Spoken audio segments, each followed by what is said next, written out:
오늘 말씀 보겠습니다. 오늘은 여호수아서 18장이죠.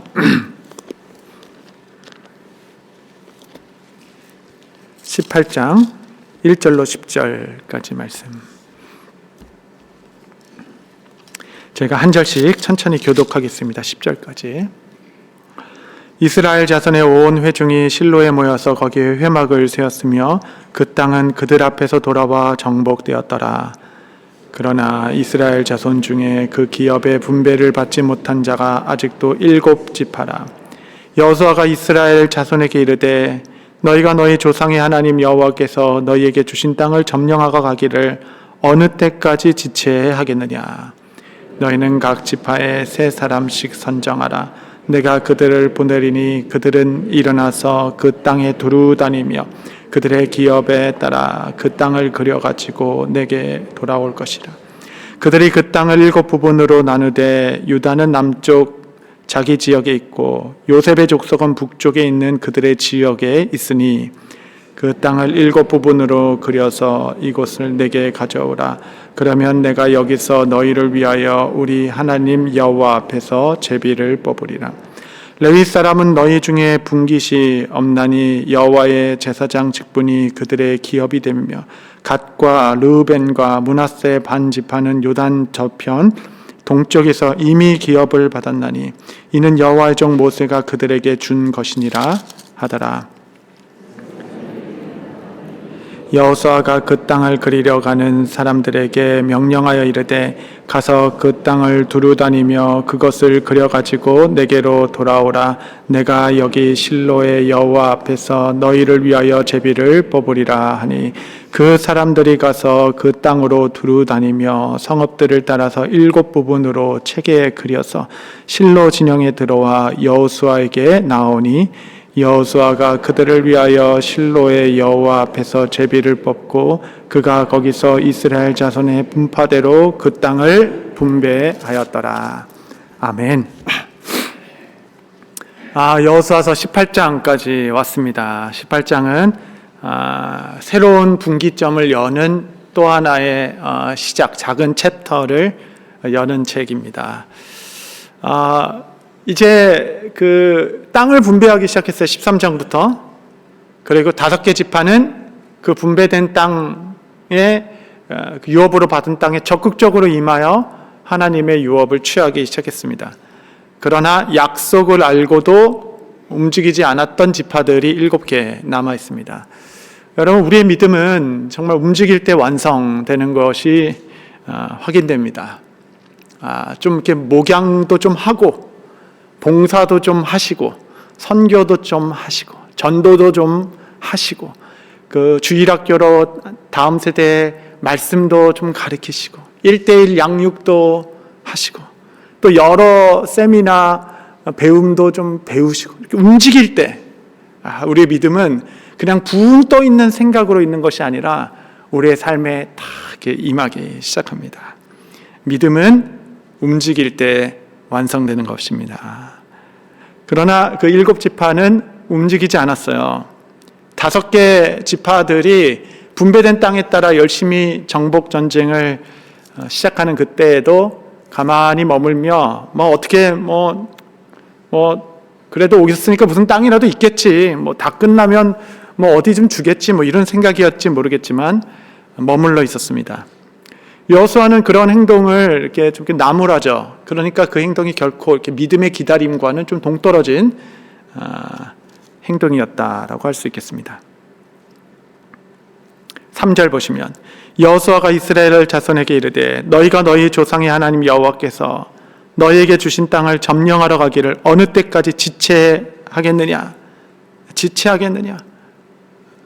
그러니까 우리의 모든 사람들은 나름의 이 마음의 경계라는 게 있습니다. 마음의 경계는 나는 이 정도까지만 하면 됐다. 이 정도로 그냥 머물겠다라는 마음의 경계가 있는데 그것이 영혼의 덫과 같은 것이죠.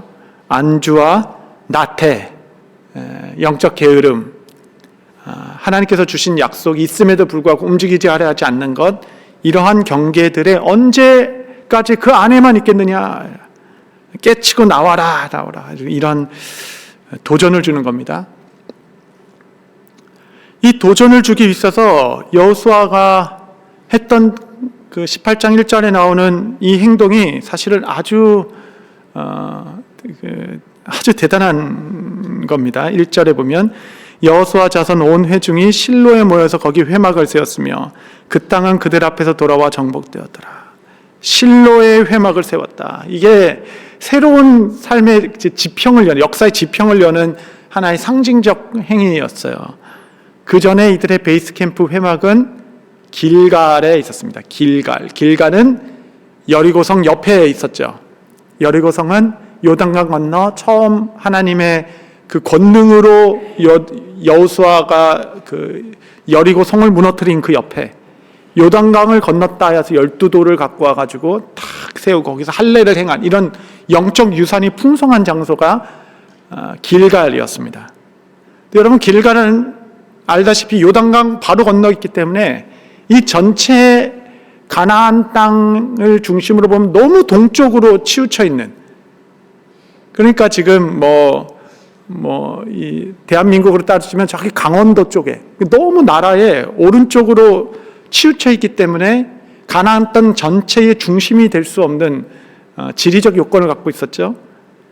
근데 이제 하나님을 만나고 예배드리는 그 예배의 처소를 실로까지 옮기셨다. 실로로 옮기고 그 약속의 땅, 정복해야 되는 한가운데서 예배를 드리기 시작했다는 것. 이것이 이제 우리를 일깨우는 시작이 되는 것이죠. 예배의 거점이 이제 중심으로 오기 시작한 겁니다. 그렇게 이제 이스라엘 백성들을 깨우기 시작하는 거죠. 깨우기 시작하는 겁니다. 우리도 좀 돌아볼 필요가 있는 것입니다. 나의 예배의 거점은 어디인가? 이렇게 열심히 이렇게 일상생활을 살다가 일상생활에 우리가 이제 정복해야 될 땅인데 뭐 가정이고 일터고 그런데 그거는 그냥 거기다 놔두고 예배의 거점이 이렇게 주일 교회에 딱 멈춰 있으면 주일날 예배 드리고 와서 이렇게 왔다 갔다 하는 셈이죠. 주님은 그 예배의 거점을 옮겨버리시는 거예요. 너가 생각하고 살아가고 매일 숨쉬며 살아가는 그 가정, 그 일터, 그 한가운데가 내가 너를 만나겠다. 예배 처소로 옮겨버리시는 거죠. 대단한 도전이시죠. 우리 하나님은 진취적인 분이십니다. 주님을 알고 따르고 성경을 정직하게 읽으면 가만히 있을 수가 없어요. 정말 들썩들썩합니다. 베이스 캠프를 옮긴 이후에 이제 움직이지 않았던 7 족속들을 깨워 이제 나가도록 하게 합니다. 이들이 이렇게 안일한 마음으로 있었던 이유는 사실은 단 하나입니다. 지도자가 없었기 때문에 그렇죠. 이들과 정반대되는 개념의 지파 지도자는 유다 지파의 갈렙이었습니다. 유다 지파가 그 전까지 그렇게 특별한 일을 한 적이 없는데 정말 하나님 나라의 그 중심 지파로 우뚝 선 이유는 가장 표면적인 역사적 이유는 갈렙이었죠. 여호수아와 갈렙. 여호수아는 에브라임 지파, 갈렙은 유다 지파. 이 이유로 말미암아 유다와 에브라임은 서로 그냥 얼마나 으르렁대고 싸웠는지 두 강력한 지파가 서로 이렇게 맞대고 싸우는 실정이었습니다. 갈렙은 나이가 꽤 있었음에도 불구하고 85세에 헤브론을 점령하고 이산지를 내게 달라. 보통은 이제 다 제비 뽑는 일이라서 다들 가만히 있어서 이제 제비 뽑아주시겠지 했는데 손을 번쩍 들더니 40년 전에 주께서 내게 주신 그 땅을 내가 마음에 그리고 있습니다. 그리고 헤브론을 손 들고 가서 점령하죠. 하나님께서 그의 진취적이고 도전하는 그 마음을 기쁘게 보시고 그래 이 땅은 너에게 주었다. 그것이 헤브론 유다 땅이 된 것입니다. 그래서 그 헤브론 땅에 이제 머물렀는데 갈렙은 그 땅에 욕심이 있었던 것이 결코 아닙니다. 왜냐하면 저 뒤에 여호수아에 보면 이스라엘 전체 6개 성읍을 도피성으로 제비를 뽑아요. 그러니까 니네 다 분배해서 다 이제 너네가 살아라. 근데 도피성이라는 그 정말 이 우리가 잘못했을 때 좀 도망가고 쉴 수 있는 곳이 필요한데, 그것은 이제 도망을 너무 멀리 가면 안 되니까 지역에 균등하게 흩어져서 이 지역에 하나, 요 지역에 하나 이렇게 멀리 안 가도록. 도망가다 잡히면 안 되니까. 그래 도피성이잖아요. 그래서 제비를 뽑았는데 그 제비가 하필 유다 지파에서는 헤브론 성이 걸렸어요. 그때 갈렙은 내가 이 땅을 40년간 기다리고 어떻게 정복했는데 그러지 않고 기쁘게 하나님께 드리죠. 그러니까 그 땅에 관심이 있었던 게 아니라 처음부터 하나님 주신 그 비전이 청년과 같이 살아있어 그 일을 정복하는 것. 매번 느낍니다. 역시 청년이란, 성경이 말한 청년이란 나이가 아니라 정말 영적 진취성, 도전 정신이 살아있는가. 요즘 청년들도 그냥 이렇게 마음의 나이가 너무 많이 먹은 사람들도 많아요. 도무지 움직일 생각이 안 하고 진취적인 마음이 없는 청년도 있죠. 그러니까 육체의 나이는 결코 아닐 겁니다. 그런 지도자 한 명이 그 지파를 깨우고 그 가족들을 깨우고 함께하는 사람들을 깨워 하나님의 나라를 성취하게 한다라는 겁니다. 연말에 저희가 좀 돌아보기 좋은 말씀이라고 생각합니다. 여러분은 내년을 어떻게 준비하고 계십니까? 어떤 지도를 가지고 또 어떤 하나님의 꿈을 품고 또 한 해를 꾸려가고자 여러분 준비하십니까? 사업을 하시는 분들은 이미 이제 내년도 목표치와 또 거래처 이런 여러 가지 사업 계획을 갖고 계실 것이고, 가게를 운영하시는 분도 내년에 대한 기대와 소망이 있을진데 영적인 일도 그러해야 합니다. 영적인 일이 잘 서 있으면 세상을 이깁니다. 세상을 이겨요. 지난주에도 이번 주 중에도 상담을 많이 했습니다. 제가 성도님께 드릴 말씀은 이거밖에 없어요. 영적으로 이기십시오. 영적으로 이기면 이기는 겁니다. 이기는 거예요. 영권이라는 것은 무엇에서 밀리지 않는 힘이죠. 보이지 않게 간과하기 쉬우나 영적인 일이 바로 서면 세상 질서가 바로 서게 됩니다.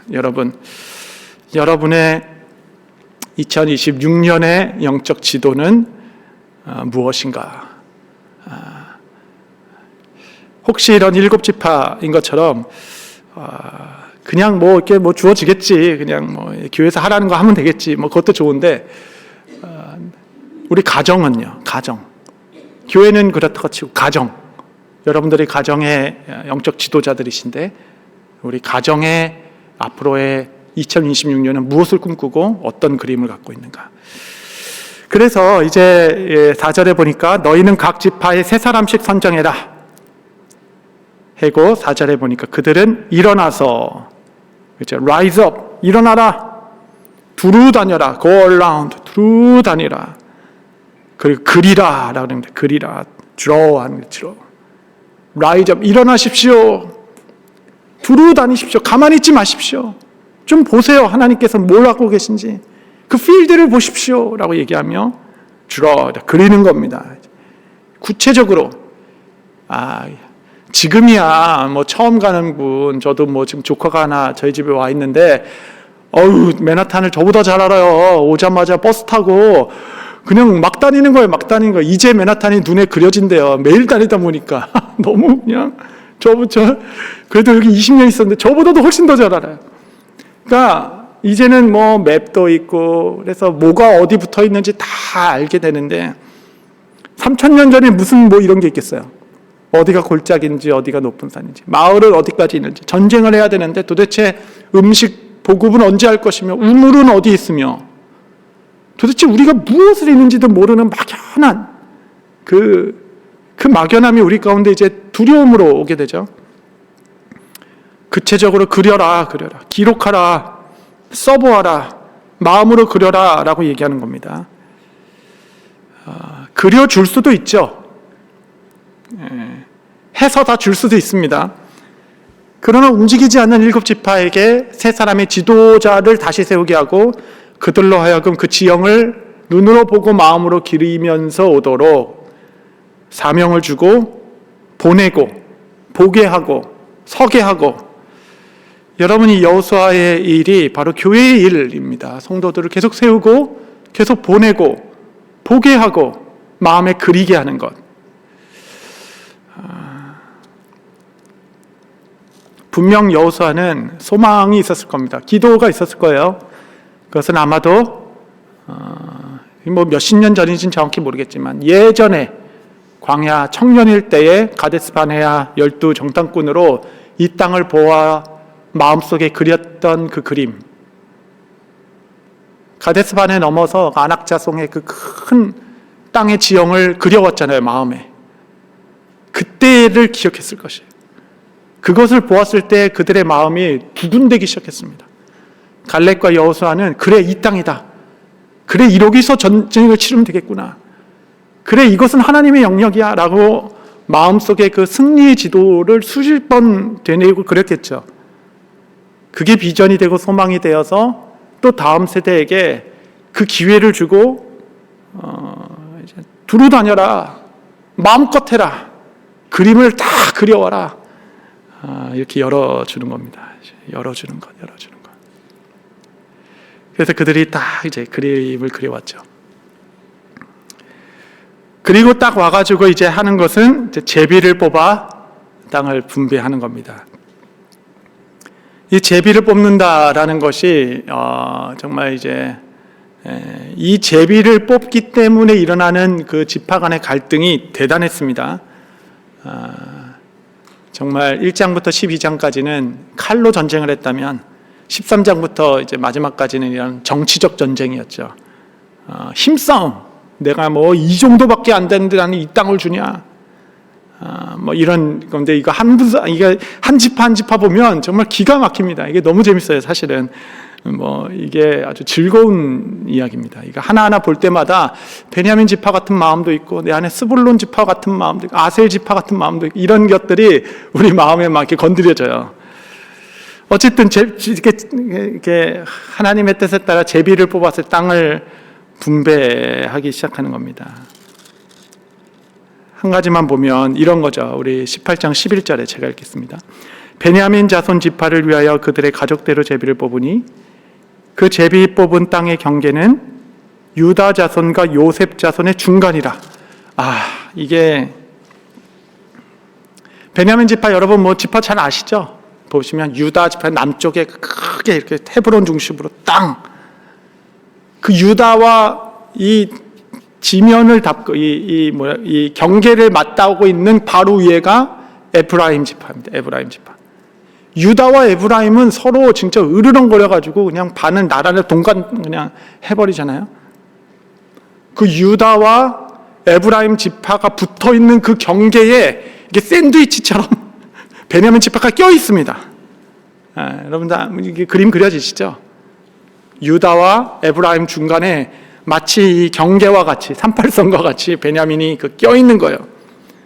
베냐민이 그 약한 지파인데, 아니 내 땅이 지금 그냥 저 뭐 북쪽 어디 저기 뭐 평야 해변도 아니고, 그 가장 강력한 양쪽에 남북으로 껴서 그 완충 역할을 해야 하는 베냐민 지파, 거기 지정학적으로 거기를 딱 주신 거예요. 그래서 성경은 유다 자손과 요셉의 중간이라 딱 이제 그 땅을 딱 받았을 때 무슨 뭐 왼쪽에 단지파처럼 바다를 끼고 있는 것도 아니고, 그렇다고 뭐 거대한 무슨 뭐 요새가 있는 뭐 헤브론과 같은 성도 아니고, 에브라임과 같이 그 위에 뭐 그냥 뭐 이런 것도 아니고, 지리적으로 아주 그 어정쩡한 그 지역인데, 그 지정학적 위치에 베냐민을 두셨을 때 하나님께서 주신 그 뜻과 미래와 소망이 있었죠. 그래서 그 양쪽의 남북의 강력한 그 지파의 중재자 역할을 하게 하는 베냐민을 두면서 첫 번째 남북 통일의 왕이 베냐민 지파 사울에서 나오게 됐죠. 이게 사실은 하나님께서 제비를 뽑아 그들을 그 땅 가운데 둘 때부터 가지신 하나님의 그 계획이 있는 겁니다. 계획.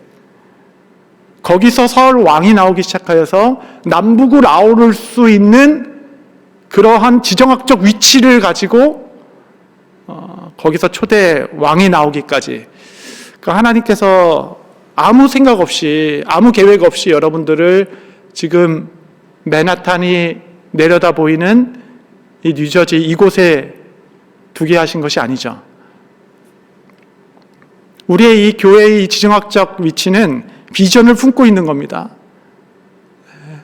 그냥 여기 교회 없으니까 그냥 이제 우리 인간적 차원에서는 그렇게 지냈을지 모르겠지만, 하나님은 우리 교회를 이 땅에 두시며 하나님의 그 놀라운 뜻이 있는 거죠. 비전은 이 지정학적 위치에 있는 겁니다.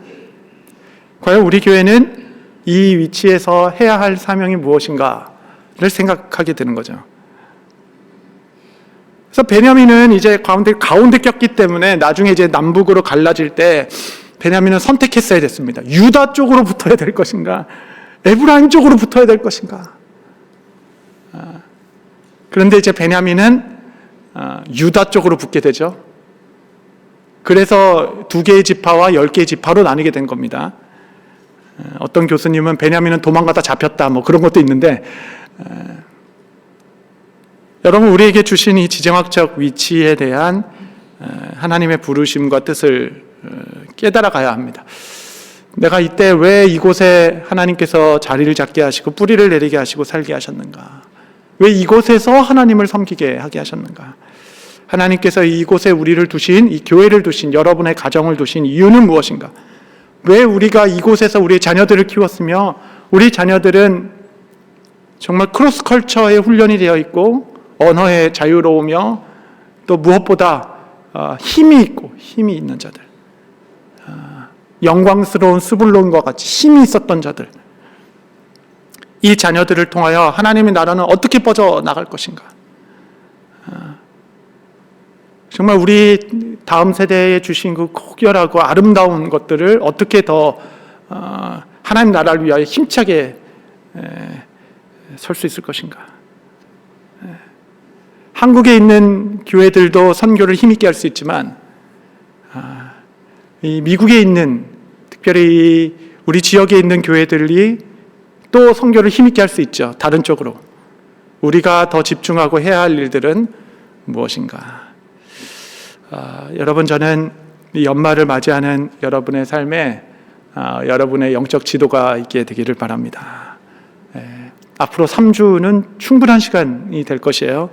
내가 내년에는 어떤 영적인 일들의 마음을 그리고 있고, 하나님의 우리 가정을 왜 이곳에서 자라게 하셨으며, 우리 교회의 이 지정학적 위치에서 주시는 이 사명과 영적 유업은 무엇인가? 성경은 결코 우리를 편하게 신앙생활하게 하지 않는 것입니다. 우리를 뒤흔들죠. 3명씩 일어나서 담대하게 그림을 그려라. 담대하게. 계속적으로 우리를 독려하신다라고 믿습니다. 이 연말 하나님 앞에서 정말 주께서 주실 그 유업들을 믿음으로 그려가시며 담대히 우리에게 주신 유업을 성취해가고 이루어가는 저와 여러분, 또 복된 교회 우리 모두 되시기를 바랍니다.